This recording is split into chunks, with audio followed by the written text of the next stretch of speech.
ஹாப்பியா, ஹெல்தியா, ஜாலியா ஒரு life. Lanco Harmonia Pavilion Senior Living Apartments at Sri Perambuttur 2 BHK just 49 lakhs. Call 7717273747. அனைவருக்கும் வணக்கம். பொதுவாக இது மேடை ஒரு முகஸ்துதிலாம் இல்லை.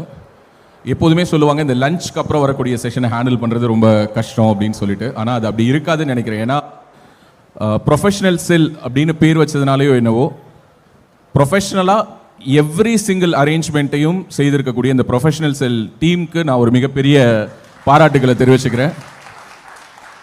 ஏன்னா மதுவந்தி மேம் நேத்தே சொன்னாங்க, நம்மளோட செஷனில் நான் ஃபஸ்ட்டு பேசிடுறேன், நான் பேசி முடிச்சுட்டு எனக்கு கிளம்பணும் அப்படின்னாங்க. நான் சொன்னேன் வாய்ப்பே இல்லை, 2 மணின்னு போட்டிருக்காங்க, 3 மணிக்கு தான்.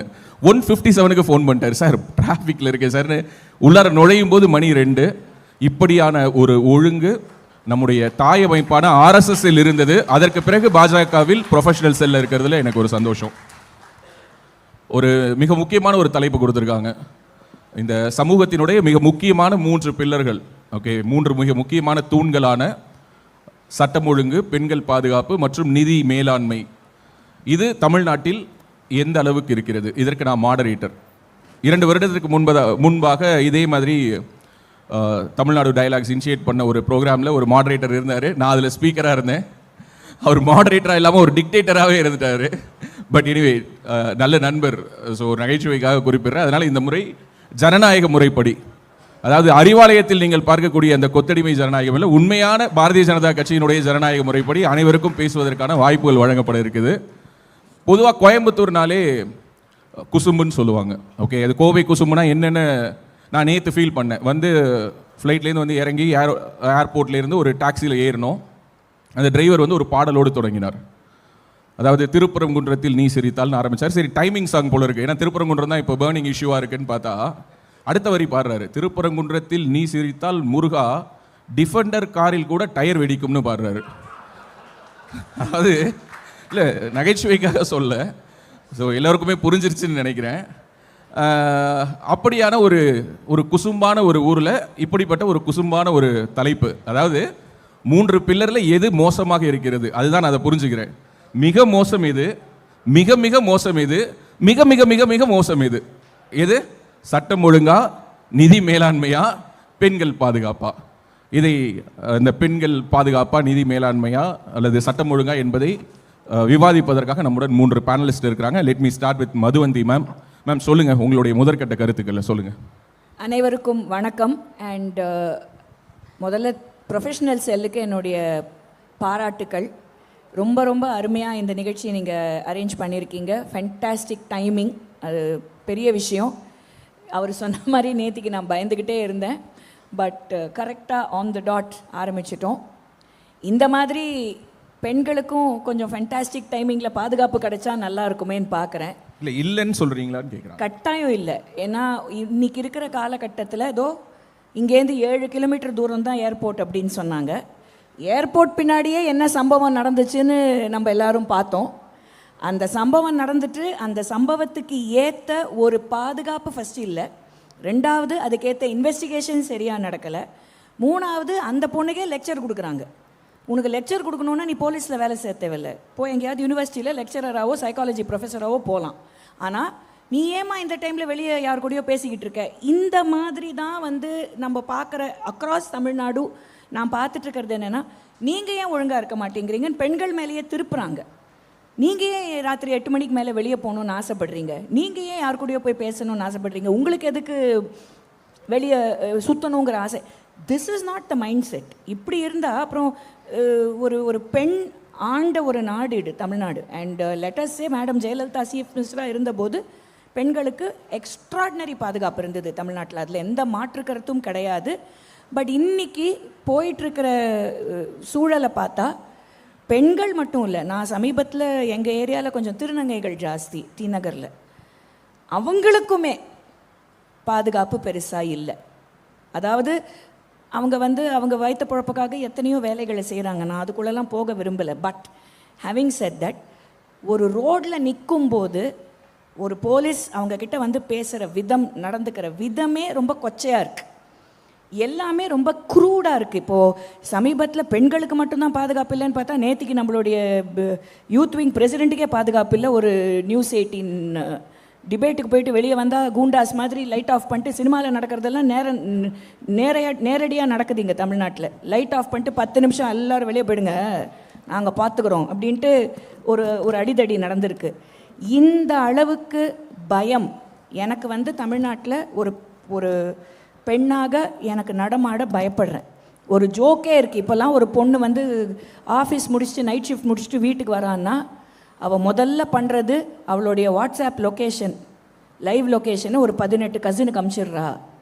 அதுக்கப்புறம் தான் அப்பா அம்மாக்கே சொல்கிறா. ஏன்னா அட்லீஸ்ட் வந்து லைவ் லொக்கேஷனை யாராச்சும் ஃபாலோ பண்ணலாம். பிகாஸ் எங்கே எது எப்படி நடக்கும் அப்படிங்கிறது தெரியாத ஒரு கேவலமான சூழலில் தான் தமிழ்நாடு இருக்குது. எனக்கு அது சொல்லிக்கிறதுல எந்த பயமும் கிடையாது. பட் இது இப்படியே நீடித்து போயிட்டே இருக்குன்னா தெர் இஸ் ஃபஸ்ட்டு ஜனநாயகம்னு ஆரம்பிச்சிங்க. அதை பற்றி பேசவே பயமாக இருக்குது இப்போதைக்கு. எந்த ஜனநாயகம் அப்படிங்கிறது சொல்லணும். ஜனநாயகன் இன் இல்ல இம் ரைட். பார்த்துக்கோங்க, இன் இல்லை இம். அதனால ஜனநாயகம் பற்றி பேசுகிறோம். ஜனநாயகம் அப்படின்னு சொல்லும் பொழுது நிஜமாகவே தமிழ்நாட்டில் இட்ஸ் பிகமிங், அந்த காலத்தில் பீகாரில் இருந்த ஜங்கிள் ராஜை நான் இப்போ தமிழ்நாட்டில் பார்க்குறேன். அப்படி தான் இருக்குது தமிழ்நாடை பொறுத்த வரைக்கும்.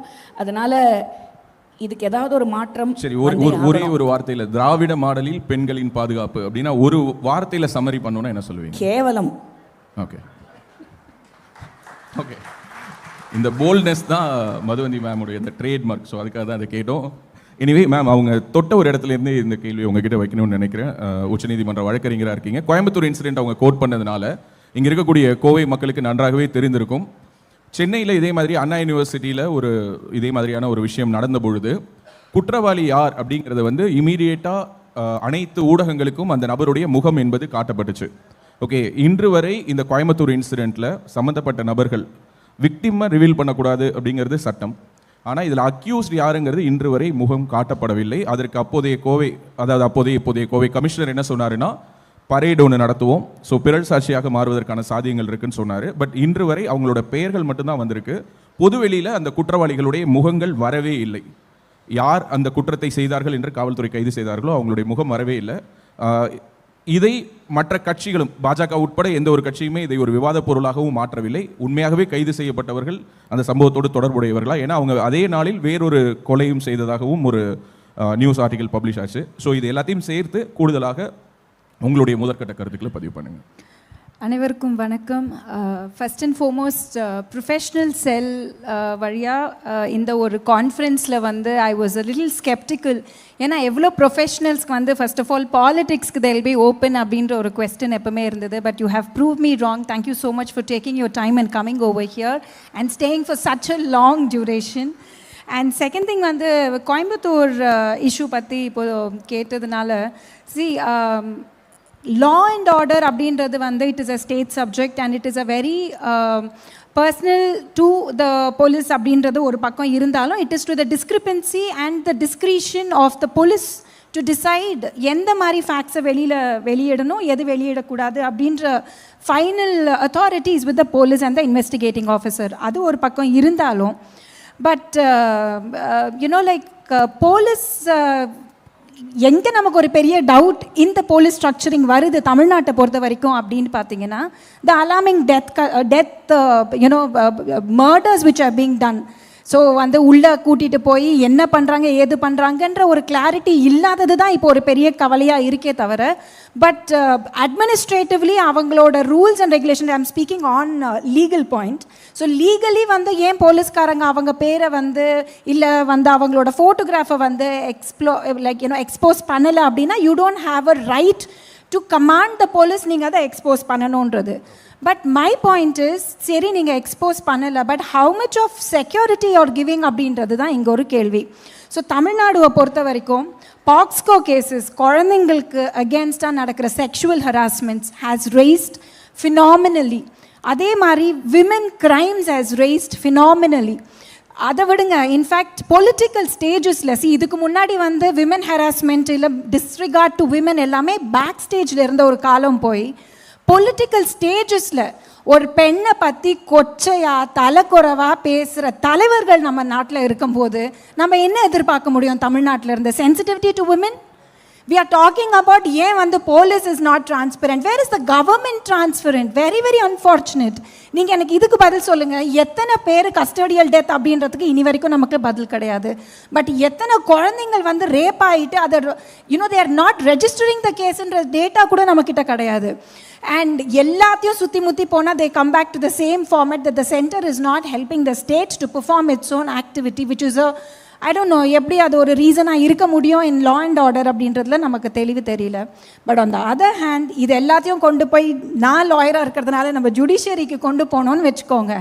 If the judge is neutral, எந்த விதத்தில் ஜட்ஜ் நியூட்ரல்னு அவங்க ஜட்ஜ் பண்ணுறாங்கன்னா அவங்களுக்கு சாதகமான தீர்ப்பு வந்தால் ஜட்ஜு நியூட்ரல், அவங்களுக்கு பாதகமான தீர்ப்பு வந்தால் judge not neutral. So judge அவங்களுக்கு பாதகமாக ஒரு தீர்ப்பு கொடுத்துட்டாங்கன்னா எந்த அளவு வரைக்கும் இவங்க போகிறாங்க அப்படின்றது, இந்த இம்பீச்மெண்ட் அப்படின்றது, I would say it on record, it is not acceptable and it is a shame that you are doing to the judiciary. This is not acceptable. அதாவது நாளைக்கு உங்களுக்கு தேவையான வழக்குக்கு உங்களுக்கு தேவையான தீர்ப்பு கிடைக்கலனா இம்பீச்மெண்ட் அப்படின்றது ஒரு ப்ராசஸ் அப்படின்றத நீங்கள் மக்களுக்கு எடுத்து காட்டுறீங்க. It is a very very humiliating example. Great. So ma'am தொட்ட அந்த இடத்துலேருந்தே நான் பிஆர்எஸ் கிட்ட வரலான்னு நினைக்கிறேன். என்னென்னா நிறைய குற்ற சம்பவங்கள் நடக்குது, நிறைய லாக்அப் டெத் நடக்குது. நம்ம ஒரு விஷயத்தை ஒரு ஸ்டீரியோ டைப்பாகவே பார்க்குறோம். என்னென்னா 2016 2021 வரைக்கும் எந்த ஒரு சின்ன விஷயமும் இங்கே இருக்கக்கூடிய ஊடகங்களால் மிக பெரிதாக பேசப்படுது, தொடர்ச்சியான விவாதங்களாக முன்னெடுக்கப்படுது. ஒரு பேனர் விழுந்து சென்னையில் வந்து ஒரு ஐடி ஊழியர் இறந்து போனாங்க. ஒரு வாரம் அதை வச்சு அனைத்து ஊடகங்களும் அனைத்து அண்ணா திராவிட முன்னேற்ற கழகத்தை கேள்வி கேட்டுக்கொண்டே இருந்தார்கள். பட் இப்போ நடக்கக்கூடிய இன்சிடென்ட்ஸ் எல்லாம் கடந்து போகிறாங்க. நீங்கள் நிறைய ஊடகங்கள்லையும் பார்ட்டிசிபேட் பண்ணி பேசுகிறதுனால கேட்குறேன், இதை நீங்கள் எப்படி பார்க்குறீங்க? Are we failing? நான் சொல்கிறது ஆர்வினா நான் சொல்கிறது ஏடிஎம்கேவோட சேர்த்து என்டிஏவாகவே சொல்கிறேன். As a party are we failing to build narratives? இங்கே இருக்கக்கூடிய ஊடகங்கள் தொடர்ச்சியாக, அதாவது அவங்க வேலை பார்க்குறது வேணால் அதானிக்கு, அம்பானிக்கு, வைகுண்டராஜனுக்கு, பாரிவேந்தருக்கு வேலை பார்த்தாலும் சம்பளம் வாங்கிட்டு விசுவாசம் காட்டுறது என்னவோ அறிவாலயத்துக்கு தானா அப்படிங்கிற ஒரு எண்ணம் பொதுமக்களிடம் வருகிறது. உங்களுடைய முதற்கட்ட பார்வை? இல்லை, ஹிஸ்டாரிக்கலி டிஎம்கே வளர்ந்ததே மீடியா சப்போர்ட்டில் நமக்கு எல்லாருமே தெரியும். அது தினத்தந்தி பேப்பர் மூலமாகவும் 1950s 60s அண்ட் லேட்டஸ்ட் ஸ்டேஜஸ்லையுமே என்றைக்குமே டிஎம்கேக்கு வந்து ஒரு சப்போர்ட்டிவ் லைனில் தான் என்றைக்குமே மீடியா இருந்திருக்கு. ஸோ அதனால் மீடியா வந்து ஒரு மாறுதலாக ஒரு போக்கு எடுப்பாங்க, இல்லாட்டி அவங்க மாற்று செயல்பாடு பார்க்க முடியும் அப்படிங்கிற ஒரு எக்ஸ்பெக்டேஷனே தப்புன்னு தான் நான் பார்க்குறேன். So they always been pro DMK. அது வேரியஸ் ரீசன்ஸ் இருக்குது. ஹிஸ்டாரிக்கல் ரீசன்ஸ் இருக்கலாம், ப்ரெஷர் இருக்கலாம், பொலிட்டிக்கல் ப்ரெஷர் இருக்கலாம், ஃபினான்ஷியல் ப்ரெஷர் இருக்கலாம், அந்த மாதிரி பல விஷயங்கள் இருக்கலாம். இன்றைக்கி எப்படி மீடியா எப்படி செயல்படுது நம்ம எல்லாருக்குமே தெரியும். அவங்களோட ஃபினான்ஷியல் கமிட்மெண்ட்ஸ் தெரியும். லிட்டரலி எந்த ஒரு ஸ்டாண்டலோன் மீடியா நியூஸ் சேனலுமே ப்ராஃபிட்டபுளாக இல்லைங்கிறது நமக்கு தெரியும். அவங்க ஒரு நெட்வொர்க்கில் இருந்தாங்கன்னா மற்ற என்டர்டெயின்மெண்ட் சோர்ஸஸ்லேருந்து ப்ராஃபிட் வரலாம். அதர்வைஸ் ஸ்டாண்டலோன் நியூஸ் சேனலுக்கு they are totally depend on government தான் நமக்கு தெரியும். ஸோ அதனால் மீடியாவை வந்து ப்ளேம் பண்ணுறது correct. At the same time we can't expect anything better. At the same time social media வந்து டெமோக்ரட்டைஸ் பண்ணியிருக்கு. நம்ம பேசுகிற எல்லா இஷ்யூஸுமே இன்றைக்கி மக்கள்கிட்ட போயிருக்கிறதுக்கு முக்கியமான காரணமே சோஷியல் மீடியா தான். அது அண்ணா யூனிவர்சிட்டியாக இருக்கட்டும், கோவை இஷ்யூவாக இருக்கட்டும், லாக்அப் டெத்தாக இருக்கட்டும், கஸ்டோடியல் டெத்தாக இருக்கட்டும், இல்லாட்டி பல விஷயங்கள் இருக்கட்டும், இது எல்லாமே பொதுமக்கள்கிட்ட போயிருக்கிறதுக்கு காரணம் சோஷியல் மீடியா. அது சோஷியல் மீடியாவில் வந்த ப்ரெஷர்லேருந்து media has picked up narratives தானே தவிர, ஸோ அந்த அட்வான்டேஜ் நமக்கு இருக்கிறத நம்ம யூஸ் பண்ணிக்கணும் தான். We should look at solutions rather than just complaining. Great. Actually இந்த இடத்துல நீங்கள் சோஷியல் மீடியான்னு சொன்னதுனால இதில் நம்ம ரெண்டு விஷயத்தை தொட்டுட்டோம், women safety and law and order. கூடுதலாக அந்த ஃபினான்ஸ் பற்றி பேசணும். முதலாக சோஷியல் மீடியா மூலமாக எனக்கு தெரிஞ்சு இந்தியாவிலேயே தமிழ்நாட்டில் தான் ஒரு சிட்டிங் நிதி அமைச்சர், ஓகே, 2 வாட்ச் கட்டியிருப்பார், டபுள் வாட்ச் டக்லஸ் அப்படின்னு சொல்லி நம்ம எல்லாரும் செல்லமாக அவரை கூப்பிடுவோம். ஒரு வாட்சில் எதிர்காலத்தையும் ஒரு வாட்சில் கடந்த காலத்தையும் பார்க்கக்கூடிய திறனை ஒருங்கே பெற்றவர். தான் வேலை பார்த்த அனைத்து நிறுவனங்களையும் திவாலாக்கிய பெருமைக்கு சொந்தக்காரர். பிடிஆர் வந்து ஒரு ஆடியோ, அவருடைய ஒரு ஆடியோ சோஷியல் மீடியா மூலமாக தான் பிக்கப் ஆச்சு. ஒரு வருஷத்தில் 30,000 கோடி சம்பாரிச்சிட்டாங்க. என்ன பண்ண போகிறாங்கன்னு தெரியலன்னு அவர் பேசினார். அந்த ஆடியோ வந்து கிட்டத்தட்ட 3 வருஷம் ஆயிருக்கு. ஸோ இந்த 3 வருஷத்தில், அதாவது ஆல்மோஸ்ட் 4 வருஷம் கூட ஆயிடுச்சுன்னு சொல்லலாம். எத்தனை 1000 கோடிகள் ஒருவேளை பிடிஆர் இப்போ பேசியிருந்தாருன்னா அந்த ஆடியோவில் வந்திருக்கும்னு எனக்கு தெரியல. நிதி மேலாண்மையில் இந்த அரசு சறுக்கிய இடங்கள் அல்லது நிதி மேலாண்மையை எவ்வளோ மோசமாக கையாண்டிருக்காங்க? இல்லை, பல விஷயங்களில் வந்து அவங்க சறுக்கியிருக்காங்க. ஜென்ரலி இந்த திராவிடியன் மாடல் நம்ம நீங்கள் சொன்னதுனால, முன்னாடியே சொன்னதுனால, I think when it comes to finance, அந்த திராவிடியன் மாடலே ஒரு அரகண்ட் மாடல் அப்படின்னு தான் நான் சொல்லுவேன். ஏன்னா ஏதோ இங்கே தமிழ்நாட்டில் வந்து ஏதோ ஒரு மார்ஸ்லேருந்து நம்ம வந்த மாதிரியும் இங்கே இருக்கிற மினிஸ்டர்ஸோ இல்லாட்டி ஃபினான்ஷியல் எக்ஸ்பர்ட்ஸோ இல்லாட்டி இந்த மாடலுக்கு அட்வைஸ் பண்ணுற அட்வைசர்ஸோ அவங்களாம் வந்து வேறு கிரகத்துலேயும் வந்தவங்களோ இந்தியாவில் இருக்கிற மற்ற ஸ்டேட்லலாம் வந்து வேறு இடத்துல இங்கே பூமியிலேருந்து வந்தவங்க மாதிரியும் இவங்க பேசிட்டு இருப்பாங்க. ஸோ அந்த ஒரு அரகன்ஸில் தான் இவங்க வந்து பில்டப் பண்ணி ஒரு பில்டப் மாடல் தான், வடிவல் சொன்ன மாதிரி ஒரு பில்டப் பண்ண மாடல், பேட்சப் மாடல் தான். திராவிடன் மாடல் வந்து டோட்டல் ஃபெயிலியர். ஏன்னா இவங்களோட முக்கியமான விஷயமே ஒரு விளம்பரத்தில் நோக்கி தான் போயிருக்கு, ஹெட்லைன் மேனேஜ்மெண்ட்டில் தான் போயிருக்கே தவிர ரியலாக பார்த்தோன்னா இவங்களோட எக்ஸ்பெண்டிச்சர் அவுட்லேயாக இருக்கட்டும் இல்லாட்டி இவங்களோட மக்கள் நலத்துக்கான வெல்ஃபேர் விஷயமா இருக்கட்டும், இது எல்லாமே ஒரு ஹெட்லைன்ஸில் போயிடுச்சு. ஏன்னா கேபிட்டல் எக்ஸ்பெண்டிச்சரில் இவங்க செலவு பண்ணாமல் பாப்புலிசம்லேயும் இன்ட்ரெஸ்ட் பேமெண்ட்ஸ்லேயும் இவங்களோட ரெகுலர் அவுட்லே வந்து சேலரிஸ் அண்ட் பென்ஷன்ஸ்லையும் இப்போ நம்மளுக்கு ரீசெண்டாக தெரியும் இந்த ஓல்ட் பென்ஷன் ஸ்கீம் போராட்டம்லாம் போய் அதுலேயும் ஒரு உண்மையை சொல்லாமல் உண்மைத்தன்மையை சொல்லாமல் ஒரு கவரப்பாக ஒரு அனௌன்ஸ்மெண்ட்டை பண்ணி அதுக்கப்புறம் அங்கேயும் மக்களை ஏமாற்றி, ஸோ இந்த மாதிரி தான் போயிருக்கு. ஒரு பியோர் ஒரு ஃபோக்கஸ்டு கவர்மெண்ட் ஆனாங்கன்னா அவங்க ஒரு கேபிட்டல் எக்ஸ்பெண்டிச்சரில் நிறையா செலவு பண்ணுவாங்க. பாரோயிங்ஸ் எவ்வளோ இன்க்ரீஸ் ஆயிருக்கு நமக்கு தெரியும். 1,13,000 crores-லேருந்து 1,50,000 crores தாண்டிடுச்சு நம்ம பார்க்குறோம். அதில் உங்களுக்கு என்ன கவலைன்னு ஒருத்தர் கேட்குறாரு. அவர் வந்து இந்த நாட்டோட பொருளாதார புலி. ஹோப் யூ நோ அந்த பேர் என்னன்னு உங்களுக்கே தெரியும்னு நினைக்கிறேன். உங்களுக்கு தமிழ்நாட்டுக்கு மேலே எவ்வளோ கடன் இருந்தால் உங்களுக்கு என்னன்னு கேட்குறாரு. ஸ்டேட் டெவலப்மெண்ட் கவுன்சில் தமிழ்நாடு மேலே கடன் இருக்கிறது நம்ம மேலே கடன் இருக்கிறது தான். Ultimately it is gone to come in form of various taxes, various duties. இதுதான் நமக்கு வரப்போகுது. நம்ம எல்லாருக்குமே தெரியும் இந்த அரசாங்கம் எந்த மாதிரி விஷயங்களை ப்ராமிஸ் பண்ணி வந்தாங்க, ஆனால் என்ன பண்ணுறாங்க. இப்போ பால் விலை குறைப்போம்னாங்க, பால் விலை ஏறிட்டு தான் இருக்குது. ப்ராப்பர்ட்டி டேக்ஸ் எவ்வளோ ஏறி இருக்குன்னு நமக்கு தெரியும். ஒரு சைடில் பஸ் கட்டணம் விடியல் பயணம் ஃப்ரீன்னு கொடுக்குறாங்க, ஆனால் பஸ் சிச்சுவேஷன்ஸ் எப்படி இருக்குது நமக்கு தெரியும். பேருந்துகளோட நிலைமை எப்படி இருக்குன்னு தெரியும். டிரான்ஸ்போர்ட் டிபார்ட்மெண்ட் எந்த மாதிரி லாஸஸில் இருக்குது நமக்கு தெரியும். மந்த்லி பவர் பில் கொடுப்பேன்னு சொன்னாங்க. TANGEDCO is at the lowest. 2006 people will not believe 2006 வரைக்கும் டான்ஜெட்கோ ஒரு ப்ராஃபிட் மேக்கிங் என்டர்பிரைஸாக இருந்துச்சு. இன்றைக்கி டான்ஜெட்கோ அவ்வளோ லட்சம் கோடி லாஸஸில் இருக்குது. அதே மாதிரி பெட்ரோல் டீசலுக்கு வந்து 3 rupees 2 rupees குறைப்பேன்னாங்க, குறைக்கல. அதே மாதிரி 100 rupees கேஸ் சப்சிடி கொடுப்பேன்னாங்க, கொடுக்கல. இதெல்லாம் இம்பார்ட்டன்ட் போல் ப்ராமிசஸ். இவங்க இதை பண்ணாங்கன்னா மக்களுக்கு நேரடியாக பெனிஃபிட் இருக்கும், அதனால் இவங்களுக்கு ஓட்டே விழும். ஆனால் எது நேரடியாக இவங்களுக்கு ஓட்டு கொடுக்குமோ அதைவே இவங்களால் நிறைவேற்ற முடியல. அவ்வளோ டயர் ஸ்டேட்ஸில் ஃபினான்ஸ் சுச்சுவேஷன் இருக்குது. முக்கியமான விஷயம், விடியல் பயணம் இவங்க 1000 ரூபா கொடுக்கறது பெண்கள் கேட்கல. நீங்கள் கிரவுண்டில் போய் பார்த்தீங்கன்னா தெரியும், பெண்களே அது கோவத்தில் இருக்காங்க. நாங்கள் இது கேட்கவே இல்லை, எங்களோட தன்மான பிரச்சனையாக இருக்குது. பஸ் கண்டக்டர்ஸ் டிரைவர்ஸ் வந்து இன்சல்ட் பண்ணுறாங்க, ஸ்டாப்பில் நிறுத்த மாட்டேங்கிறாங்க. அங்கே இருக்கிற ஆண்கள் இவங்களை வந்து ஓசியில் வரேன்னு சொல்கிறாங்க, மினிஸ்டர்ஸே ஓசியில் வரேன்னு சொல்கிறாங்க. அதனால் அவங்களே அதை கேட்கல, அவங்களே அதை ஒரு தன்மான பிரச்சனையாக பார்க்குறாங்க. இது மற்ற குரூப்ஸையும் ஹர்ட் பண்ணியிருக்கு. ஆட்டோ டிரைவர்ஸ் வந்து இது ஹர்ட் பண்ணியிருக்கு. அவங்களுக்கு இது வருமானத்தில் பெரிய அடி. ஷேர் ஆட்டோ டிரைவர்ஸ் இது வருமானத்தில் பெரிய அடி. ஸோ இது ஒரு பிளானிங்கே இல்லாமல் இவங்க நினச்சிட்டு இருக்காங்க இந்த மாதிரி ஃப்ரீபீஸ் கொடுத்தா நமக்கு வந்துடும் அப்படின்னு. ஆனால் அவங்க அது கேட்கவே இல்லை. அவங்க அதனால் பாதிக்க தான் பட்டிருக்காங்க. இது மாதிரி ஒரு மத்திய அரசாங்க திட்டத்தை நீங்கள் சொல்லுங்கள் பாதிக்கப்பட்டிருக்காங்க, தன்மான பிரச்சனை வந்திருக்கு. இன்ஃபேக்ட் தன்மானத்தை காப்பாற்ற தான் பட்டிருக்கு. அது வந்து டாய்லெட்ஸாக இருக்கட்டும், கேஸ் சிலிண்டர்ஸாக இருக்கட்டும், மற்ற விஷயங்களாக இருக்கட்டும், ஒரு நெகட்டிவ் சைடே அதில் இல்லை. ஆனால் நீங்கள் இந்த 1000 ரூபா கொடுக்குறதா இருக்கட்டும், அது வந்து நம்மளால் சொல்லக்கூட முடியாது மைக்கில். உங்களுக்கும் உனக்கும் 1000, உங்கள் அம்மாளுக்கும் 1000 ஒரு மினிஸ்டர் சொல்கிறாரு. ஓசியில் வந்துன்னு இன்னொரு மினிஸ்டர் பஸ்ஸு இது விடியல் பயணத்துக்கு சொல்கிறாரு. அதே மாதிரி இப்போ இந்த பொங்கல் பரிசு வாங்கினோன்னே யார் என்ன பேச போகிறாங்கன்னு தெரியல. இந்த மாதிரி விஷயங்கள் வந்து இவங்க வந்து ஏதோ இவங்க ஒரு ஜமீன்தார், இவங்க வந்து சேர் மேலே போட்டு உட்காந்துட்டு இருக்காங்க. இவங்க சொந்த பாக்கெட்லேயும் காசு எடுத்து அவங்களுக்கு வந்து மக்களுக்கு 1000 ரூபா, மக்களுக்கு வந்து 3000 ரூபா, இது வந்து நான் ஃப்ரீ பஸ் விடுறேன், இந்த மாதிரி இவங்க சொந்த பாக்கெட்லேருந்து கொடுக்குறதா நினச்சிட்டு இருக்கேன். இந்த ஒரு ஜமீன்தார முறை. அதனால தான் நான் சொன்னேன் இது ஒரு அரகண்ட் மாடல். மக்கள் நலனை மனசில் இல்லவே இல்லாமல் இவங்க எப்படி ஓட்டு போட்டு நம்மளை ஜெயிக்க வைக்க முடியும், நம்மளோட ஒரு ப்ரெஸ்டீஜையும் இதையும் எப்படி காப்பாற்றிக்க முடியுங்கிற ஒரு தாட்டில் தான் இருக்குது. அதனால தான் இது ஒரு ஃபெயிலியர் மாடலாகவும் நான் பார்க்குறேன். ஓகே, இந்த நீங்கள் சொன்ன விஷயத்தில் முக்கியமானது இப்போ பொங்கலுக்கு வந்து 3000 ரூபாய் கொடுக்குறாங்க. ஸோ இந்த 3000 ரூபாய் கொடுக்குறதுங்கிறது வந்து போகிறாங்களா, கொடுக்க ஆரம்பிச்சிட்டாங்க. இல்லை எங்கேருந்து சொராண்டி. ஏன்னா இப்போ பென்ஷன் ஸ்கீமே பார்த்தீங்கன்னா அவங்க பணத்தையே சொராண்டி அவங்களுக்கே திருப்பி கொடுத்துட்டு ஸ்வீட் வேற கொடுத்துட்டு இப்போ அந்த அரசு ஊழியர்கள்லாம் பார்த்துட்டு டே என்கிட்டேருந்து எடுத்து எனக்கே திருப்பி கொடுத்துட்டு என்னடா பென்ஷன் ஸ்கீம்னு பேசுகிறீங்க, புதிய பென்ஷன் ஸ்கீம்னு தான் இப்போ வந்திருக்கு. அதனால் இப்போ இந்த 3000 ரூபாய் உருட்டு எங்கேருந்து எடுத்து கொடுக்குறாங்கன்னு நம்மளுக்கு தெரியாது. அது ஒரு கேள்வி. ரெண்டாவது, அவங்க பேசிக்கிட்டு இருக்கும்போது எனக்கு ஒரு சின்ன தாட் வந்தது. நீங்கள் லா அண்ட் ஆர்டர் பற்றி பேசுனீங்க, பெண்களுக்கு போலீஸ் சேர்ந்து பாதுகாப்பு இல்லைன்னு. பெண் போலீஸ்க்கே பாதுகாப்பு இல்லை.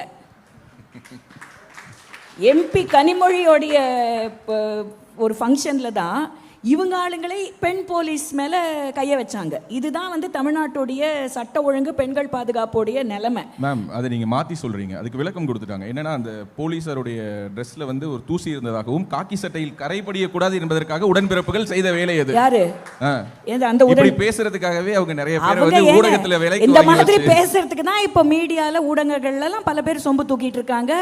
என்ராம் போய் போட்டோ எடுக்கிறாரு. பழைய ட்ரெண்ட் மேம், இன்னைக்கு அண்டா வரைக்கும் வந்துருச்சு. நீங்க என்ராம் வந்து போட்டோ எடுக்கிறாரு. இன்னைக்கு காலையில முதல்வர் வந்து ஃபியட் கார்ல வண்டி ஓட்டிக்கிட்டு போனாரா, இந்த பக்கம் போட்டோ அந்த பக்கம் போட்டோ 4 போட்டோ வந்திருக்கு மீடியால. பாத்தீங்களா எல்லாரும்? உங்களுக்கு இல்ல உங்களுக்கு தெரியுமா தெரியாதா யார் இத போட்டதுன்னு சொன்னீங்க? யார் போஸ்ட் பண்ணது? எது இந்த போட்டோவை? டிஆர்பி ராஜா. டிஆர்பி ராஜாவா? ஓகே, நான் கூட என்ராம்ன்ற மாதிரி கேட்டேன். என்ராம் தான். ஏனா டிஆர்பி ராஜா போஸ்ட் பண்ணுவாருங்க, போட்டோ எடுத்தது என்ராம் தானே. ஓ அப்படியா? நீங்க கரெக்டா சொல்லணும். நீங்க அந்த தொட்ட அந்த இடத்துல இருந்தே நான் மறுபடியும் ஆரம்பிக்கணும்னு நினைக்கிறேன். ஓவராலா நீங்க ஒரு அவுட்லைன் சொன்னீங்க. எனக்கு தெரிஞ்சு தமிழ்நாட்டில் இந்த 5 ஆண்டுகளில் நடந்த அளவுக்கு லாக்அப் டெத் எப்போவுமே நடக்கல. Okay, so human right activism அப்படிங்கிறது எப்போதுமே அது ஒரு திமுகவினுடைய துணை அமைப்பாக தான் தமிழ்நாட்டில் செயல்படுது. இங்கே இருக்கக்கூடிய மாதர் சங்கங்கள் திமுகவினுடைய துணை அமைப்பாக தான் செயல்படுறாங்க. சமீபத்தில் உங்களுக்கு தெரியும் நினைக்கிறேன், நீங்கள் டெல்லியில் இருக்கிறதுனால உங்களுக்கு நான் ஒருத்தரை இன்ட்ரடியூஸ் பண்ணணும்னு நினைக்கிறேன். அவர் பேர் வந்து மிஸ்டர் கோவன். கேள்விப்பட்டிருக்கீங்களா? கேள்விப்பட்டது இல்லையா? சரி, ஓகே. அவர் வந்து என்னென்னா புரட்சி பாடகர், கம்யூனிஸ்ட் புரட்சி பாடகர். எப்போ புரட்சியெல்லாம் அவருக்கு வரும்னா ஏடிஎம்கே கவர்மெண்ட் இருக்கும்போது மட்டும்தான். இப்போ ரீசெண்டாக அவருக்கு புரட்சி வந்தது. எதுக்காக அப்படின்னா வெனிசுலா அதிபரை ட்ரம்ப் கைது பண்ணிட்டாரு. ட்ரம்ப்புக்கு எதிராக போராட்டம். யாருன்னா கோவன். இதை கேட்டு ட்ரம்ப் பயந்துட்டார். வெனிசுலா அதிபரை ரிலீஸ் பண்ணலாமான்னு. இல்லை மேம், சிரிக்கிறதுக்காக சொல்ல, இப்படியான சூழலில் தான் இங்கே தமிழ்நாடு இருக்குது. நாங்கள் எல்லோருமே எதிர்பார்க்கறது என்ன அப்படின்னா, இங்கு சட்டத்துறை அப்படிங்கிறது தான் ஒரு கடைசி கட்ட நம்பிக்கையாக இருந்தது. இன்றைக்கி சட்டத்துறையில் நீங்கள் ஏற்கனவே கோட் பண்ணிட்டீங்க, பட் இருந்தாலும் கேட்குறேன், இந்த ப்ரொஃபஷனல் செல்ஸில் இந்த 3 டாப்பிக்கில் இல்லாத ஒரு டாபிக், ஆனால் சட்டம் ஒழுங்குங்கிறது அடிப்படையில் அதை நான் கேட்குறேன். திருப்பரங்குன்றத்தில் தீபம் ஏற்றுவதற்காக தன்னுடைய உடலையே தீபமாக கருதி எரித்து கொண்டார் பூரணச்சந்திரன். ஓகே, உயிர் தீபமாக தீபம் ஏற்றினார். அதற்கு பிறகும் கூட இந்த நிமிஷம் வரைக்கும் தீபத்துள்ள விளக்கேற்றணும்னு சொன்னதற்கு பிறகு, தீர்ப்புகள் வந்ததற்கு பிறகும் தமிழ்நாட்டினுடைய சட்டத்துறை அமைச்சர் பிணம் எரிக்க வேண்டிய இடத்துல தான் பிணத்தை எரிக்கணும் அப்படின்னு சொல்றாரு. இப்படி வேறு ஒரு மதத்தினுடைய ஒரு உணர்வை இவர்களால் காயப்படுத்த முடியுமா? தமிழ்நாட்டில் இருக்கக்கூடிய இந்த ஒரு நிலையை நீங்கள் எப்படி பார்க்குறீங்க? ஆக்சுவலி இது நான் நிறைய இடத்துல சொல்லியிருக்கேன், but I think I should say it here. ஏன்னா நீங்கள் இது நிறைய இடத்துல போய் சேர்ப்பீங்கன்ற நம்பிக்கையில். நம்ம வந்து constitutionally we are a secular கண்ட்ரிங்க. செக்யூலர் கண்ட்ரினா என்னென்னா எல்லா மதத்தையும் வந்து ஒரே சமானமாக பார்க்குற ஒரு கான்ஸ்டிடியூஷனில் நம்ம இருக்கோம். ஸோ ஆனால் இப்போ அன்ஃபார்ச்சுனேட்லி ஒரு பல ஆண்டுகளாக ஒரு 10-15 வருஷமாக மேஜர்லி இந்த டவுன் சவுத்தில் வந்து என்ன ஆயிடுதுன்னா, ஆன்டி ஹிந்துவிசம் தான் செக்யூலரிசம்னு நினைக்கிறாங்க. இது ஒரு பெரிய பிரச்சனையாக இருக்குது. Anti Hinduism is not secularism. Anti Hinduism is not intellectuality. Anti Hinduism அப்படின்றது வந்து it is not neutrality. So இப்போது செக்யூலர்னு நம்ம பேசும்போது எல்லா மதத்துக்கும் நம்ம ஈக்குவலான ஒரு பொசிஷனிங் கொடுக்கணும் அப்படின்றது தான் செக்யூலரிசம். வெரி அன்ஃபார்ச்சுனேட், இதை என்னையே பேச வச்சுட்டாங்க. ஏன்னா நான் வந்து Muslim, I go to the mosque, I go to the church, I go to Buddhist temples. என்னையே வந்து இல்லை எங்கள் ஹிந்துவர் எதுக்கு நீங்கள் இப்படி ட்ரீட் பண்ணுறீங்கன்னு என்னையே நீங்கள் யோசிக்க வச்சுட்டீங்க. அப்படின்னா என்ன மாதிரி செக்யூலர் ஃபீலிங் இல்லாத எத்தனையோ ஹிந்துக்கள் இருப்பாங்க. அவங்களுக்கு எவ்வளோ ஒரு it will be a very deep hurt இது. செகண்ட்லி ஸ்பீக்கிங், எந்த ரிலீஜியஸ் மீட்டிங் இல்லை எந்த ரிலீஜியஸ் ஃபெஸ்டிவலில் தமிழ்நாடு ஹிஸ்ட்ரி ஃபுல்லாக எடுங்க, 144 எதுலங்க போட்டிருக்காங்க? I was amazed. 144 ஒரு தீபம் ஏற்றுறதுக்கு, which is a minimum right as a Hindu for me to practice my own right. அதுக்கு ஒரு 144 போட வேண்டிய அவசியம் என்ன? And similarly, immediately after that, ஒரு 2 வாரத்தில் there was a Muslim program in the same என்னது சிக்கிந்தர் மலை, இப்போ அது குன்றத்தூரா சிக்கிந்தர் மலை, அது ஒரு பெரிய குழப்பம்னு வச்சுக்கோங்க. இன்னொரு விஷயம், தமிழ்நாட்டிலேருந்து நிறைய பேர் என்ன மாதிரி வெளியில் போனால் கூட, because I practise in Supreme Court, நாங்கள் டெல்லியில் இருக்க வேண்டிய நிர்பந்தம் எனக்கு. But my voting right is still in தமிழ்நாடுங்க. நான் இனிக்கும் தமிழ்நாடுக்கு வந்து தான் என் ஓட்டு போட்டு போகிறேன். 16 வருஷமாக டெல்லியில் இருந்தாலும் I own my rights here. So ஒருத்தங்களுக்கும் இந்த மாதிரி வெளியில் பார்க்குறவங்களுக்கு இன்னும் வருத்தமாக இருக்குது. ஏன் வருத்தமாக இருக்குன்னா, இதை வந்து வெளியில் இருக்கிற எங்களுக்கு புரியுது, உரைக்குது, கொஞ்சம் உப்பு நிறைய சேர்த்துக்கிறோமான்னு தெரியல. ஆனால் இங்கே இருக்கிறவங்க நம்ம ஆட்களே, it is not a religious டிஸ்கிரிபன்சிங்க. நம்மளோட ரிலீஜியன் ஃபாலோ பண்ணுறவங்களே, they believe being neutral is right. கரெக்டுங்க, being neutral and secular is right. But being responsible for your own religious practice is your minimal right. I understand constitutionally minorities are protected. Constitutionally ஒரு மைனாரிட்டிஸ்க்கு நீங்கள் போய் you can not அவங்களோட இன்ஸ்டிடியூஷனோ இல்லை அவங்க educational இன்ஸ்டிடியூஷனோ அவங்க வந்து வழிபடுற ஸ்தலத்துலையோ you can go and give them any trouble because constitutionally they are protected. Does that mean majorities are not constitutionally protected? மெஜாரிட்டிக்கு கான்ஸ்டியூஷனல் ப்ரொடெக்ஷன் கிடையாதா? See, we have been secular right from the inception. நீங்கள் தேவையில்லாமல் இந்த மத கலவரத்தை உள்ளே கொண்டு வந்து எங்களை பிரிக்கணுன்ற நம்பிக்கையில் உங்களை நீங்கள் தான் டிஸ்பிளே பண்ணிக்கிறீங்க. See, technically the point is that, see, I don't belong to any political party. But as a third person, when I stand and see it from Delhi, it hurts. But I strongly request you to join a political party. We need BJP, faces like BJP. you. We need faces I'm like you. I'm making the name of the party also very clear. Please don't go and join. இல்ல அதனால தான் I'm making it because people may think, oh, she's coming and being so vocal because she belongs to a political party. கிடையவே கிடையாதுங்க. I don't belong to any political party. I'm just a citizen like anybody else whose blood fumes. இதெல்லாம் பார்க்கும்போது ரத்தம் கொதிக்குது. Because எனக்கும் ஒரு நம்பிக்கை இருக்கு. ஏன் நம்பிக்கையை நீங்கள் இப்படி கொச்சப்படுத்துறீங்க? And you go to every other religious place. I see the honourable chief minister going to every other religious place. அதாவது ஒரு இஸ்லாமியரோட ஒரு ஏதாவது ஒரு திருவிழா ஃபெஸ்டிவல் அப்படின்னா நீங்கள் வந்து வாழ்த்து சொல்கிறீங்க, கிறிஸ்துவருக்கு வாழ்த்து சொல்கிறீங்க, எங்களுக்கு எங்கே வாழ்த்து சொல்ல மாட்டீங்க? நாங்கள் என்னங்க தப்பு பண்ணோம் உங்களுக்கு? அதுதான் right said. See, my only request for everybody, though it is out of this question, please ஓட்டு போடுறதுக்கு முன்னாடி ஒரு ரொம்ப ரொம்ப கஷ்டப்பட்டு கிடைச்ச ஒரு சுதந்திரத்தை நமக்கு வந்து டெமோக்ரஸி கையில் இருக்கணும், கான்ஸ்டிடியூஷன் தான் பெருசாக இருக்கணுன்ற நம்பிக்கையில் நம்ம கையில் அந்த ஓட்டுரிமை கொடுக்கறதுக்கு ரொம்ப கஷ்டப்பட்டுருக்காங்க. ஸோ அந்த ஓட்டுரிமையை கையை வச்சுக்கிட்டு ஸ்வைப் பண்ணிட்டு ரீல்ஸ் பார்த்துக்கிட்டு 37% of influence of voting has gone on social மீடியானா நம்ம படிச்சு என்ன படிக்காம என்னங்க? எதுக்கு படிப்பு? நமக்கு தான் சோஷியல் மீடியா இருக்கே கையில். மேம், நீங்கள் சொன்னதில் ஒரே ஒரு விஷயத்தை நான் அந்த இடத்துல பதிவு பண்ணணும்னு நினைக்கிறேன். நீங்கள் பேசினது உலகத்தினுடைய பல மூலைகளிலிருந்து இணைய வழியாக பார்க்குறாங்க. மற்ற ஊர்களுக்கு நீங்கள் சொல்கிறது 200% பொருந்தும். ஆனால் வெறும் வியர்வையை சிந்தி கட்சியை வளர்க்கல, ரத்தத்தை சிந்தி கட்சியை வளர்த்த இந்த கோவை மண் என்றைக்குமே தேசியத்தின் பக்கம் தான் நிற்கும், நின்று இருக்கு, இனிமேலும் நிற்கும். அதில் மட்டும் மாற்று கருத்தே கிடையாது. So over to BRS. So 2-3 things. How this is tied also. நம்ம வந்து ஃபினான்ஷியல் சுச்சுவேஷன் பார்க்கும்போதும் சரி, இன்வெஸ்ட்மெண்ட்ஸ் பார்க்கும்போதும் சரி, இங்கே இருக்கிற இண்டஸ்ட்ரீஸ் மினிஸ்டர், ஃபினான்ஸ் மினிஸ்டர் வந்து அவங்க டாம் பண்ணிப்பாங்க, நாங்கள் வந்து இவ்வளோ வாங்கிட்டோம் அவ்வளோ வாங்கிட்டோன்னு. அதில் basically we know lot of stickers இருக்குது. அது இன்வெஸ்ட்மெண்ட்ஸாக இருக்கட்டும், பப்ளிக் செக்டார் கம்பெனிஸ் வரதாக இருக்கட்டும். Historically Tamil Nadu has a geographical advantage. Down south, deep south. So உங்களுக்கு வந்து அட்டாக்ஸ் ஃப்ரம் த பார்டர்ஸ், இந்த சைட் சைனா, பாகிஸ்தான் அக்ரெஷன்லாம் இல்லாதுக்கும் போது சென்சிட்டிவ் இண்டஸ்ட்ரீஸ் இங்கே வரும். ஸோ அந்த அட்வான்டேஜ் தமிழ்நாடுக்கு இருந்திருக்கு. Tamil Nadu and southern states have a port advantage geographically. மற்ற ஸ்டேட்ஸுக்கு, ஹார்ட்லேண்ட் ஸ்டேட்ஸுக்கு, இன்டர்லாக் ஸ்டேட்ஸுக்கு அந்த அட்வான்டேஜ் கிடையாது. So Tamil Nadu and other southern states நேச்சுரலாக டெவலப் ஆகிறதுக்கான ரீசன் அதுவும் இருக்குது. We know that railways first மகாராஷ்டிராலேயும் செகண்ட் தமிழ்நாடுலேயும் தான் அன்றைக்கி இருந்த மெட்ராஸ் பிரசிடென்சிலேயே வந்தது. அதே மாதிரி பிரசிடென்சி காலேஜஸ் பிரிட்டிஷ் ஸ்டார்ட் பண்ண எஜுகேஷன் இன்ஸ்டியூஷன் ஃபஸ்ட்டு கல்கட்டாவில், செகண்ட் மெட்ராஸில். ஸோ ஒரு ஹிஸ்டாரிக்கல் அட்வான்டேஜ், ஒரு ஜாகிரபிக்கல் அட்வான்டேஜ் தமிழ்நாடுக்கு என்றைக்குமே இருந்திருக்கு. அந்த பேஸில் தான் பின்னாடி அது காங்கிரஸ் ரூல், காமராஜ் ஆட்சியிலையும் சரி, அதிமுக ஆட்சியிலையும் சரி, அதெல்லாம் நடந்து தான். DMK has rule for less than 25 years, 75 yearsல 20 years Congress rule இருந்திருக்கு, 31 years ஏடிஎம்கே ரூல் இருந்திருக்கு. அப்படி இருக்கும்போது இந்த டெவலப்மெண்ட்டுக்கெல்லாம் முக்கியமான காரணம் இந்த கட்சிகள். அதே மாதிரி இண்டிபெண்டன்ஸ்க்கு முன்னாடியும் ஒரு குவாசை ஒரு செட்டப்பில் காங்கிரஸ் ரூல் இருந்திருக்கு. ஸோ இந்த பேஸ்மெண்ட்லாம் அவங்களே அப்போவே போட்டுட்டாங்க. ஸோ அது மேலே இவங்க வந்து எடுத்துகிட்டு போகிறத வந்து இவங்க டோட்டலி அவங்க ஸ்டிக்கர் ஒட்டிக்கிறாங்க. ஒன்று. ரெண்டாவது, women safety and law and order. இதுதான் ஒரு அரசாங்கத்தோட, எஸ்பெஷலி ஒரு மாநில அரசாங்கத்தோட. ஏன்னா லா and order stay with the state, centre கிடையாது. ஆனால் நம்ம என்ன பண்ணுவோம், ஏதாவது ஒரு மாநிலத்தில் ஏதாவது ஒரு துயர சம்பவமோ இல்லாட்டி ஒரு கொலையோ இல்லாட்டி ஒரு கற்பழிப்போ நடந்ததுனா உடனே மோடி போனாரா, மோடி போலியான்னு கேட்போம். ஆனால் அந்த மாநிலத்தோட சீஃப் மினிஸ்டர் கேள்வி கேட்க மாட்டாங்க.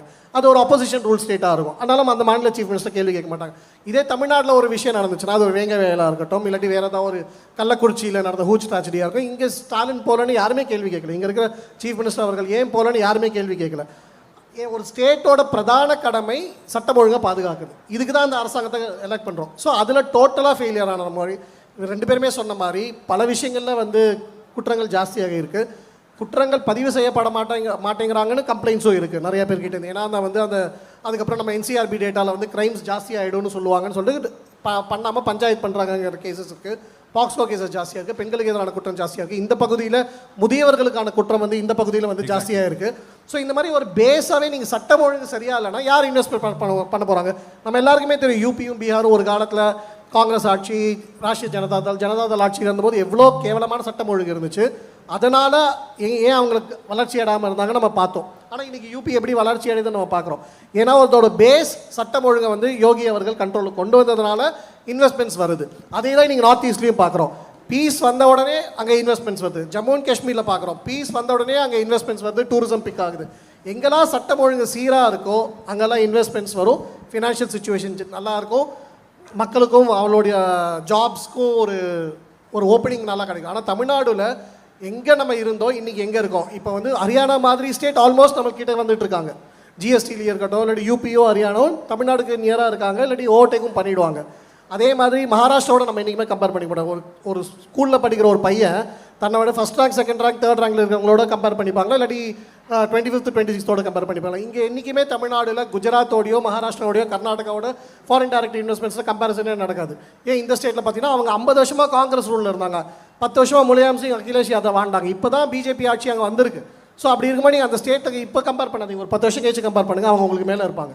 ஸோ இந்த நரேட்டிவ்ஸ் இருக்குல்ல, இவங்க கண்ட்ரோல் எடுத்து செட் பண்ணுற நரேட்டிவ்ஸ் எல்லாமே இவங்களுக்கு பின்னாடி இருக்கிற ஸ்டேட்ஸோட கம்பேர் பண்ணுறது, இவர்கள் வந்து பாஸ்ட்டை பற்றி இவங்களுக்கு எப்படி ஒரு ஹிஸ்டாரிக்கல் அட்வான்டேஜ் இருக்குது, ஜாகிரபிக்கல் அட்வான்டேஜ் இருந்திருக்கு, அதனால ஸ்டேட் ப்ராஸ்பர் ஆகிருக்குங்கிறத மறைக்கிறது, காங்கிரஸ் ஏடிஎம்கே மாதிரி பார்ட்டிஸோட பங்களிப்பு என்ன இருந்திருக்கு அதை மறைக்கிறது, இதெல்லாம் மறைச்சிட்டு இவங்க ஏதோ ஒரு 4 வருஷத்தில் பெருசாக பண்ணிட்டாங்க அப்படிங்கிறது தான் இவங்க வந்து எடுத்துக்கிறாங்களே. நான் ஒரே ஒரு கேள்வி தான், ஏன் இவங்க திராவிட மாடல்ங்கிறாங்க?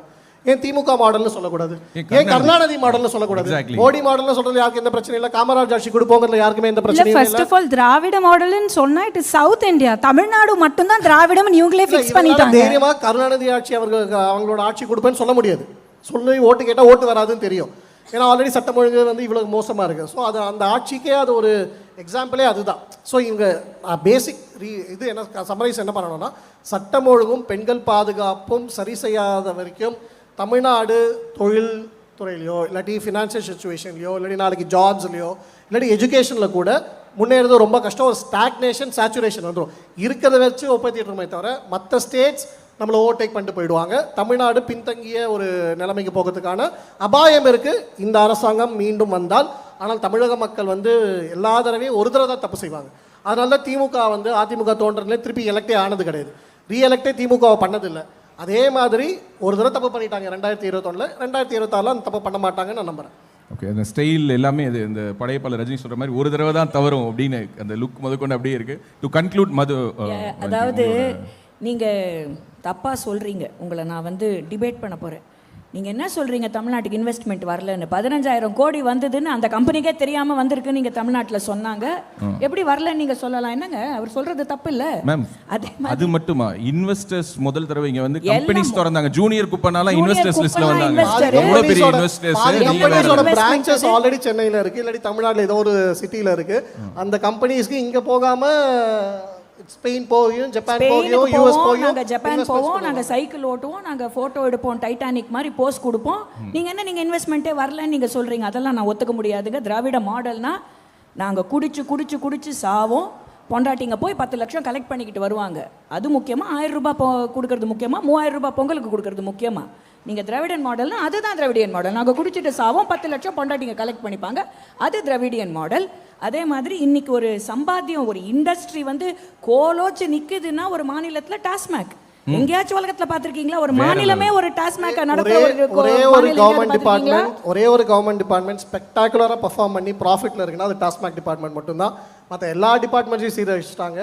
இல்ல, மக்கள் கொஞ்சம் கன்ஃபியூஷன்ல இருக்காங்க. இதுக்கு கை தட்டணுமா வேணாமா, டாஸ்மாக்ல இவ்வளோ தெரியலையே புரியலையேங்கிறீங்களா? இல்லை, நான் இன்னொரு பாயிண்ட்டும் சொல்லணும். அவங்க சொன்ன பாயிண்ட்லேருந்து எனக்கு ஒன்று நீங்கள் சொன்னீங்க இல்லைங்களா, சட்ட ஒழுங்கு எஸ்பெஷலி திருப்பரங்குன்றம். எங்கேயாவது நீங்கள் ஒரு சுப்ரீம் கோர்ட் லாயர் எங்கேயாவது கேள்விப்பட்டிருக்கீங்களா? ஹெச்ஆர்என்சி ஃபண்டுலேருந்தே லாயருக்கு செலவு பண்ணி ஹெச்ஆர்என்சியே கோயிலில் விளக்கேற்றக்கூடாதுன்னு அப்பீல் போய் அந்த ஃபண்டை இதுக்கு யூஸ் பண்ணி எங்கேயாச்சும் ஒரு கோயில் பண்ணி நீங்கள் கேள்விப்பட்டிருக்கீங்களா? இதெல்லாம் தமிழ்நாட்டில் தான் இந்த அதிசயம், அற்புதம், இந்த மாதிரி விஷயங்கள்லாம் இந்த திராவிட மாடல் அரசாங்கத்தில் தான் நடக்கும். அதனால் அவங்க 2 பேருமே சொன்ன மாதிரி தயவு செய்து இந்த விரல் ரொம்ப முக்கியம், கொஞ்சம் பாதுகாத்துக்கோங்க. இதில் அடிக்கடி எதுவும் பற்றாமல் பார்த்துக்கோங்க. இந்த விரல் அடிபட்டுச்சுன்னா இந்த விரல் இருக்கவே இருக்குது. தயவு செய்து அந்த ஓட்டு போடுற நேரத்தில் இந்த இன்ஸ்டாரியில் பார்க்குறத நிறுத்திட்டு, இந்த வர்ச்சுவல் வாரியர்ஸ் யாரை பற்றி சொல்கிறேன்னு உங்களுக்கே தெரியும், அவங்க போடுற ரீலெல்லாம் பார்க்குறத நிறுத்திட்டு உண்மையாக தமிழ்நாட்டுக்கு ஒரு நல்ல அரசாங்கம், குட் கவர்னன்ஸுங்கிறது it's not going to come overnight, but ஒரு நல்ல அரசாங்கம் கொடுக்கறதுக்கு ஒரு வழி வகுத்து கொடுக்கணுன்னா அதுக்கு ஒரு நல்ல ஆட்சி அமையணும். அதுக்கு ஒரு டபுள் என்ஜின் சர்க்கார் இங்கே வந்தால் மட்டும்தான் தமிழ்நாடு உருப்படும். அதில் எந்த மாற்று கருத்தும் கிடையாது. அதனால் ஏடிஎம்கே தலைமையில் நடக்க போகிற அந்த என்டிஏ அவங்க ஆட்சிக்கு வரணுன்ட்டு நீங்கள்லாம் ஓட்டு போட்டிங்கன்னா, நீங்கள் இந்த ஆடியன்ஸில் இருக்கிறவங்க முக்கால்வாசி என்டிஏக்கு தான் ஓட்டு போடுவீங்க. அதில் எந்த மாற்று கருத்தும் கிடையாது. வெளியே போய் நீங்கள் யார் யார்கிட்ட பேசுகிறீங்க, எப்படி அவங்கள மாற்றுறீங்கிறது தான் எங்கள் பாயிண்ட். அவங்க அதுதான் கரெக்டாக சொன்னாங்க. நீங்கள் பேசுகிறது முக்கியம் இல்லை, வெளில போய் 4 பேர்கிட்ட பேசுங்கன்னு சொன்னாங்க பார்த்தீங்களா. அதுதான் அடுத்த 3 மாதத்துக்கு உங்களுக்கு இருக்க வேண்டிய முதல் வேலையாக இருக்கணும். இல்லைன்னா சத்தியமாக எனக்கு தெரியல 2026 நிதி பெருகுதோ இல்லையோ, அந்த குடும்பத்தில் இருக்கிற அத்தனை நிதிக்கும் எல்லாம் பெருகிடும். நிதியோ நிதி தான், இந்த நிதி அந்த நிதி, அப்புறம் இன்ப நிதி. அம்மா நான் எங்கே போகிறது, அவ்வளோதான் அவதி. அதுக்கப்புறம் வாய்ப்பு கிடைக்கும் போதுல நிதியோ நிதின்னு போட்டு திமுக மிதியோ மிதின்னு மிதிக்கிறதுல உங்களுக்கு ஒரு எனக்கு சந்தோஷம். அவதிங்க. அதுக்கப்புறம் நன்றி. அண்ட் டு கன்க்ளூட் உங்களோட கருத்துக்கள். இந்த ஈவெண்ட் பண்ணுறதுக்கான ப்ரிடெக்ஸ்ட் என்னவா இருக்கும்னு நான் யோசிக்கிறேன். அப்படின்னா நமக்கு இருக்கிற ஒரு மினிமல் குவாலிட்டியை வந்து சரியான முறையில் நம்ம வந்து அதை யூஸ் பண்ணணும் அப்படின்றது at the time of elections அப்படின்றது தான் மேஜர் ரீசனாக இருந்திருக்கும் for all this discussion.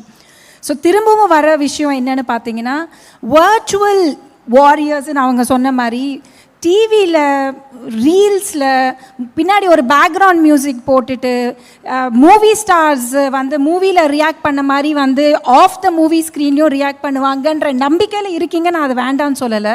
But அந்த நம்பிக்கை நீங்கள் அவங்க மேலே வைக்கிறதுக்கு முன்னாடி அவங்களுக்கு அரசியல் தெளிவு எவ்வளோ இருக்குதுன்னு மட்டும் பார்த்துக்கோங்க. அது மட்டும்தான் தேவை நமக்கு. நீங்கள் யாருக்கு வேணால் ஓட்டு போடுங்க, தட்ஸ் யுவர் ரைட். யோசித்து பார்த்து சரியான ஆளுக்கு ஓட்டு போடுங்க. But at the same time ஓட்டு போடுறதுக்கு முன்னாடி அவங்கள பற்றி உங்களுக்கு முதல்ல சரியா தெரியுதான்னு பார்த்துக்கோங்க. சரியா தெரியாம ஒரு ஓட்டு போட்டுட்டீங்கன்னா அது உங்களுக்கு மட்டும் கஷ்டம் கிடையாது, எங்களுக்கும் கஷ்டம் அடுத்த 5 வருஷம். ஸோ பார்த்து தெளிவா யோசிச்சு ஓட்டு போடுங்க. BRS last 1 minute. சட்டம் ஒழுங்கை பற்றி ஒரே ஒரு பாயிண்ட் சொல்லி முடிச்சிடறேன். இப்போ இன்னொரு பெரிய அபாயம் நமக்கு என்ன இருக்குன்னா, இந்த மொழி அரசியல். இது நம்ம எல்லாருக்குமே தெரியும். இன்றைக்கி அந்த திரைப்படம் வேறு ரிலீஸ் ஆகிருக்கு. அதோட டேக்லைனே என்ன சொல்கிறாங்கன்னா, தீ பரவட்டும். It's a very violent tagline. நம்ம எல்லாருக்குமே தெரியும். தீ பரவட்டும் அப்படின்னு சொன்னால் இது வந்து ஒரு பாசிட்டிவ் கன்ஸ்ட்ரக்டிவே கிடையாது. ஸோ அதனால் அது ஒரு இன்ஸ்டிகேட்டிவ் ஒரு அட்டெம்ப்டாகவுமே நான் பார்க்குறேன். இன்ஸ்டிகேட் பண்ணுறதுக்கான ஒரு அட்டெம்ப்டாகவுமே நான் பார்க்குறேன். நம்ம எல்லாருக்கும் அந்த கடமை இருக்குது. தமிழ்நாட்டில் மொழி அரசியலை வெற்றியடை செய்யாமல் பார்க்க வேண்டிய கடமை நம்ம எல்லாருக்குமே இருக்குது. ஏன்னா நோ மோர் இது வந்து ஒரு சுச்சுவேஷன் வந்து 60s 50s கிடையாது. பிஜேபி மாதிரி ஒரு கட்சி என்றைக்குமே ஒரு மொழியை திணிச்சது கிடையாது. அதை திணிச்சது காங்கிரஸ். ஸோ இந்த திரைப்படமே காங்கிரஸ் அகெயின்ஸ்டாக தான் இருக்கும். அவங்க அலையன்ஸ் கட்சிக்கே அகெயின்ஸ்டாக இருக்கும். அதை எப்படி ரிசீவ் பண்ண போகிறாங்கன்னு தெரியல. ஆனால் நம்மளுக்கு வந்து இன்றைக்கி வந்து இட்ஸ் அ சேஞ்ச்டு வேர்ல்டு. எல்லாருமே டிபெண்ட் ஆன் ஈச் அதராக நம்ம எல்லாருக்குமே தெரியும். இங்கே இருக்கிறவங்க ப்ரொஃபஷனல்ஸ் நிறைய பேருக்கு தெரியும். ஸோ எப்படி டிபெண்ட்டாக இருக்கும், வெளி மாநிலத்தவருக்கு வந்து நம்ம எப்படி ஒரு பாதுகாப்பை கொடுக்கணும். நம்ம எல்லாருமே அந்த ரீசெண்ட் இன்சிடெண்ட்லாம் நம்ம பார்த்தோம். திருவள்ளூரில் சரி, கோவையில் சரி, மற்ற இடத்துல எல்லாமும் பார்த்தோம். பேக் டு பேக் இன்சிடெண்ட்ஸ் வந்துச்சு. ஸோ இங்கே இருக்கிற இந்த சித்தாந்தத்தில் இருக்கிறவங்க, தேசியத்தை விரும்புகிறவங்க, இவங்களுக்கு ஒரு எக்ஸ்ட்ரா ஒரு கடமை இருக்குது. அதாவது பிற மாநிலத்தை சார்ந்தவர்கள், பிற மொழி பேசுபவர்களை பாதுகாக்க வேண்டிய கடமை. இந்த தேசியத்தை வந்து நம்ம மூச்சாக எடுத்துகிட்டு இருக்கோம். நம்ம வந்து அதை தான் நம்ம ஒரு கைடிங் பிரின்சிபலாக வச்சுருக்கிறோம். அவங்களுக்கு இந்த எக்ஸ்ட்ரா கடமை இருக்குது. ஸோ அதனால் அந்த மொழி அரசியலை வச்சு ஒரு வன்முறையவோ இல்லாட்டி ஒரு பிளவையோ ஏற்படுத்த விடாமல் தடுக்க வேண்டியது நம்மளோட கடமை. அது பண்ணால் சட்டம் ஒழுங்கு வந்து பெரிய லெவலில் பாதுகாக்கப்படும். தேசிய ஒற்றுமைக்கும் அது வந்து வழிவகுக்கும். ஸோ அதனால் இந்த நெக்ஸ்ட் 3 months அந்த மாதிரி எந்த ஒரு சம்பவமும் நடக்க விடாமல் பார்த்துக்க வேண்டியது இங்கே இருக்கிற எல்லாருடைய பொறுப்புன்னு நான் சொல்கிறேன். ஒன்றும் இல்லை, தீ பரவட்டும்னு டேக்லைனு. அந்த படத்துக்கு டீ கூட சரியாலாம் பரவலை. ஏன்னா யாருமே போலியான் தேட்டருக்கு. காலியாக இருக்குது எல்லா தேட்டரும். எல்லாம் ஃபஸ்ட் ஹாஃப்லேயே வெளியே வந்துட்டு தாங்க முடியலேன்னு வந்து இப்போ ரிவ்யூ கொடுக்க ஆரம்பிச்சிட்டாங்க. ஒன்றும் இல்லைங்க, ஹிந்தி எதிர்ப்பு போராட்டம்னு எப்போவோ நடந்த ஒரு கதையை இன்றைக்கி இருக்கிற இளைஞர்களுக்கு கொண்டு போய் நீங்கள் காமிச்சிட்டிங்கன்னா, இன்றைக்கி இருக்கிற இளைஞர்கள் எங்கிட்ட சாட் ஜிபிடி இருக்குது, வாட் நான்சென்ஸ் ஆர் யூ டாக்கிங்குன்னு வாங்க. அதனால் அவங்களே சொந்த காசில் பாவம் சூன்யம் வச்சுக்கிட்டு இருக்காங்க. அது பரவாயில்ல, நமக்கு தான் நல்லது. அது அவங்களுக்கே நமக்கு நாமே திட்டம் ஆயிடுச்சு, விட்டுருங்க, பரவாயில்ல. நன்றி. இந்த பேனல் டிஸ்கஷனை கன்க்ளூட் பண்ணுறதுக்கு முன்னாடி ஒரே ஒரு விஷயத்தை மட்டும் சொல்லணும்னு நினைக்கிறேன். ஏன்னா அது கோவை மண்ணில் இந்த நிகழ்வு நடக்கிறதுனால இது இந்த இடத்துல சொல்கிறது ரொம்ப சரியாக இருக்கும்னு நினைக்கிறேன். எப்போல்லாம் புதுச்சேரி மண்ணுக்குள்ளார போகிறோமோ அப்போல்லாம் ஒரு உணர்வு வரும். நீங்கள் நினைக்கிற மாதிரி வேற எதுவும் இல்லை. நான் ரொம்ப தெளிவாக சொல்கிறேன். அங்கு நம்முடைய கூட்டணி ஆட்சி இருக்குது. அங்கு எங்கு திரும்பினாலும் இப்போது பாஜக கொடியை பார்க்க முடிகிறது. பாஜகவால் தென்னிந்தியாவில் காலூன்ற முடியாதுன்னு சொன்னாங்க. காலூன்றல நம்ம பக்கத்தில் இருக்கக்கூடிய ஒரு ஊரில் நம்ம ஆட்சி அதிகாரத்திலே அமர்ந்தாச்சு. ஏற்கனவே கர்நாடகாவை ரூல் பண்ணியாச்சு. மற்ற மாநிலங்களை நாம் வெல்லப்போகும் நாள் வெகு தொலைவில் இல்லை. இப்படிப்பட்ட ஒரு சூழலில் எப்படி இந்த புதுச்சேரி கொடுக்கக்கூடிய உணர்வை சற்றும் குறைவில்லாமல் கொடுக்கக்கூடிய ஒரு பகுதி இந்த கொங்கு பகுதி. ஒரு நிகழ்வுக்கு வரும்போது அந்த வர வழி முழுக்க பாஜக கொடியை பார்க்கறதே இப்படிப்பட்ட ஒரு உணர்வாக இருக்குதுன்னா, நம்முடைய செயின்ட் ஜார்ஜ் கோட்டையிலும் நம்முடைய கொடி, அதாவது நம்முடைய கொடினா உடனே அது அரசியலாக சொல்லலை. என்டிஏ நிறைய பேர் வந்து இன்னைக்கு நிகழ்வில் பாண்டே அவர்களிடம் கூட கேட்டீங்க அடுத்து என்ன பண்ணணும்னு. என்டிஏ கூட்டணி ஆட்சியா, என்டிஏ கூட்டணியின் ஆட்சியா அப்படின்லாம் சொல்லி விவாதிக்கிறத விட இந்த முறை தமிழ்நாட்டில் என்டிஏ ஆட்சி தான் அப்படிங்கிற ஒரு உத்வேகத்தோடு பணியாற்றி, கோயம்புத்தூர் மாதிரியே இதே ஒரு உணர்வு, தடிக்கு விழுந்தா நம்ம கட்சிக்காரங்க அங்கே இருப்பாங்க, ஒரு தெருவில் ஒரு 2 பாஜகக்காரங்க இருப்பாங்க, 10 பாஜகக்காரங்க இருப்பாங்க, தேசிய சிந்தனை கொண்டவர்கள் இருப்பாங்கங்கிற ஒரு உணர்வு இந்த மண்ணிலிருந்து நாங்கள் எடுத்துக்கொள்ளக்கூடிய ஒரு பாடம். இந்த ஒரு உணர்வு தமிழகம் முழுக்க பரவ வேண்டும். உண்மையாகவே பரவ வேண்டியது அந்த தேசிய தீ தான், வேற எந்த ஒரு தீயும் அல்ல. அந்த தேசிய தீ தமிழகம் முழுவதும் பரவட்டும் என்ற அந்த ஒரு வார்த்தையை பதிவு செய்து, மீண்டும் ஒரு முறை எல்லா செல்லுக்குமே எப்படி ஒரு ஈவென்ட் நடத்தணும் அப்படிங்கிறத ப்ரொஃபஷனலிசத்தோடு நிரூபித்ததுனால தான் இவங்களுக்கு ப்ரொஃபஷனல் செல்னு பேர் வச்சாங்களான்னு தெரியல. அவ்வளோ ப்ரொஃபஷனலாக இந்த ஈவெண்ட் ஆர்கனைஸ் பண்ண இந்த ஒட்டுமொத்த இந்த ப்ரொஃபஷனல் செல்லுக்கும் கூடவே அதனுடைய மாநில தலைவர் திரு சுந்தரராமன் அவர்களுக்கும் இந்த பேனல் சார்பாக நாங்கள் நன்றி சொல்லி இந்த அமர்வை நிறைவு கொண்டு வரோம். பாரத் மாதா கி, பாரத் மாதா கி, பாரத் மாதா கி. நன்றி.